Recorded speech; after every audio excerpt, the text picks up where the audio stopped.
O que será que realmente dita o sucesso ou fracasso na vida? A gente costuma achar que é o talento nato, aquele diploma perfeito na parede. Ou, quem sabe, até uma boa dose de sorte, né? Mas e se a verdade for bem mais profunda que isso? E se existir uma espécie de alavanca oculta operando por trás de cada interação e cada negociação que a gente faz? Bom, nesta análise de hoje, nosso foco é mergulhar de cabeça e decodificar essa tal de vantagem invisível, para entender de uma vez por todas o que é que realmente move os fios do comportamento humano. Vamos lá? A grande pergunta que não quer calar é, afinal, o que garante o sucesso? É super comum, especialmente no mundo corporativo e no mundo acadêmico, assumir que habilidades puramente técnicas e um currículo brilhante são os únicos passaportes para o topo. Só que, surpreendentemente, o conhecimento técnico é só uma fração minúscula dessa equação.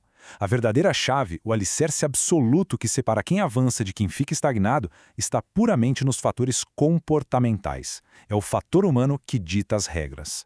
E é exatamente aí que a gente entra no conceito central de hoje, a vantagem invisível. Na prática, isso é a compreensão e a aplicação rigorosa do comportamento humano. O ponto-chave aqui é que dominar o comportamento dita, literalmente, o resultado das nossas interações, o nosso nível de liderança e a nossa capacidade de persuadir. É como ter um superpoder nas mãos. Ninguém consegue ver de forma tangível, mas ele muda completamente o jogo a favor de quem sabe usar. E para construir essa vantagem, nosso roteiro vai passar por 6 pontos essenciais. 1.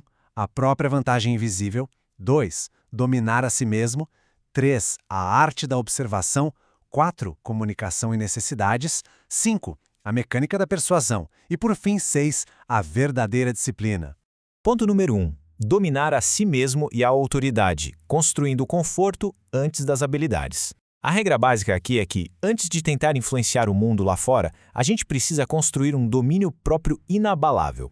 Para entender isso bem, imagina a seguinte cena. Se alguém te entregar um checklist de voo dentro de um avião pequeno, isso magicamente te dá a habilidade de pilotar? A resposta óbvia é não. Mesmo assim, tem muita gente que busca desesperadamente por roteiros sociais prontos ou frases mágicas para vender uma ideia ou persuadir alguém. Mas a verdade é nua e crua. Se faltar um conforto genuíno, se não houver domínio próprio durante a conversa, o roteiro falha feio. A pessoa vira igualzinho a um passageiro apavorado tentando ler o manual enquanto o avião despenca. Isso nos leva direto para o chamado modelo ACSS. É como se fosse uma pirâmide. A base de toda interação bem-sucedida começa na autoridade.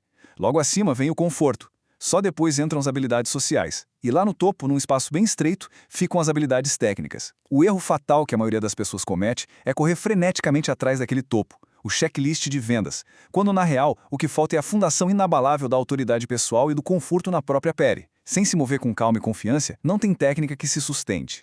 E para ter uma noção do peso aterrador que a autoridade tem sobre o comportamento humano, olha bem para esse número, 100%.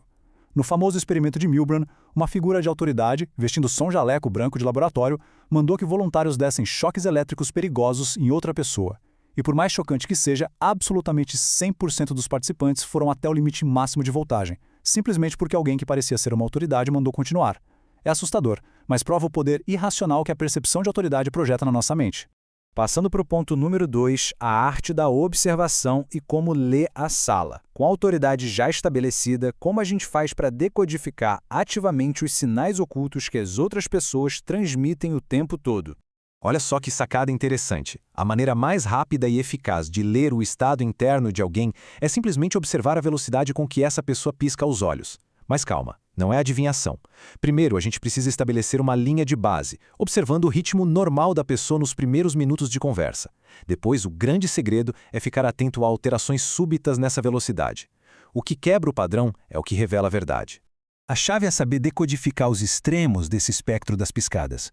Uma pessoa que pisca quase num ritmo zero indica um estado de foco extremo, algo que beira o predatório ou o psicopático. Do outro lado da moeda, se a pessoa começa a piscar super rápido do nada, esse é um sinal claro, totalmente involuntário, de alto estresse e até de decepção ou mentira. O nosso cérebro transmite esses estados internos para a sala inteira sem a gente perceber, independentemente da historinha que a boca esteja contando. Claro que ninguém quer cometer erros de principiante ao interpretar esses sinais. É por isso que usamos os 5 Cs da análise comportamental. Mudança, contexto, clusters, cultura e checklist. Pensa bem, se uma pessoa cruza os braços na sua frente, um leigo diria logo de cara: ih, tá na defensiva. Mas o contexto pode simplesmente o ar-condicionado da sala que está congelando todo mundo. A regra de ouro é sempre avaliar grupos de comportamentos juntos, considerando a cultura e o contexto de quem está sendo observado. Ponto 3. Comunicação e a satisfação de necessidades. Uma vez que lemos o ambiente, como a gente estrutura a fala? Aqui a ideia é moldar uma mensagem de forma cirúrgica para as necessidades psicológicas fundamentais de quem escuta. O mapa das necessidades motivacionais revela um negócio fascinante. Basicamente, os seres humanos baseiam as conversas em 6 grandes necessidades: significância, aceitação, aprovação, inteligência, piedade e força ao poder. O truque mestre aqui é saber escutar. Se alguém enche o peito para dizer "eu sou o diretor da empresa", a necessidade central ali é significância. Se dizem "nós fizemos isso como um time", a necessidade é aceitação. Quando a gente identifica isso, fica fácil entregar exatamente a validação psicológica que a mente daquela pessoa implora para receber.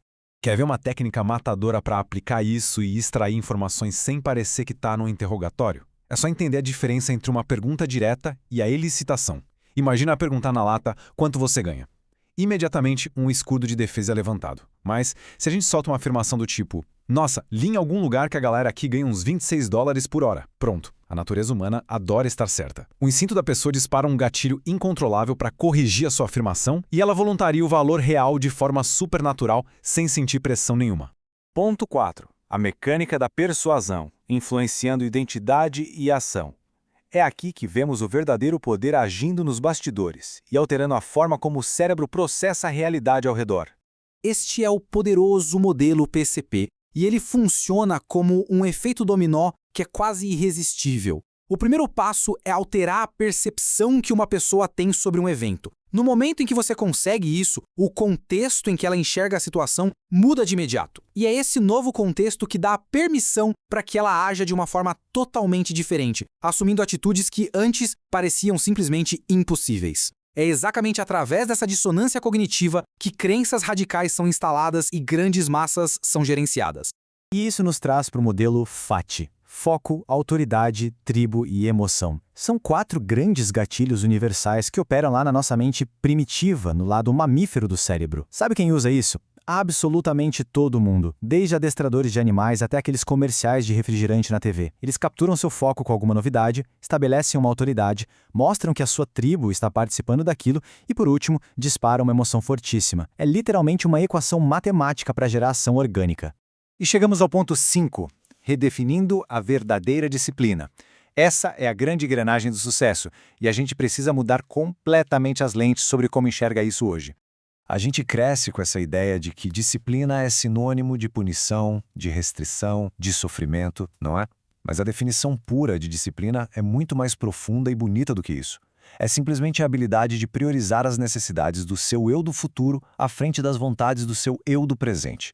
É agir como um mordomo que prepara a casa para a pessoa que você vai ser amanhã. Quando a gente passa a cultivar a disciplina assim, as nossas ações do passado acabam se tornando uma fonte gigantesca de dopamina e gratidão lá na frente. Mas como instalar essa disciplina na mente? Através desses 4 passos para reprogramar hábitos que formam a sigla FEAR: foco, emoção, agitação e repetição. A grande estrela esquecida aqui é a agitação. Para quebrar um hábito antigo e aquele roteiro cognitivo padrão, a gente tem que perturbar violentamente os nossos ambientes.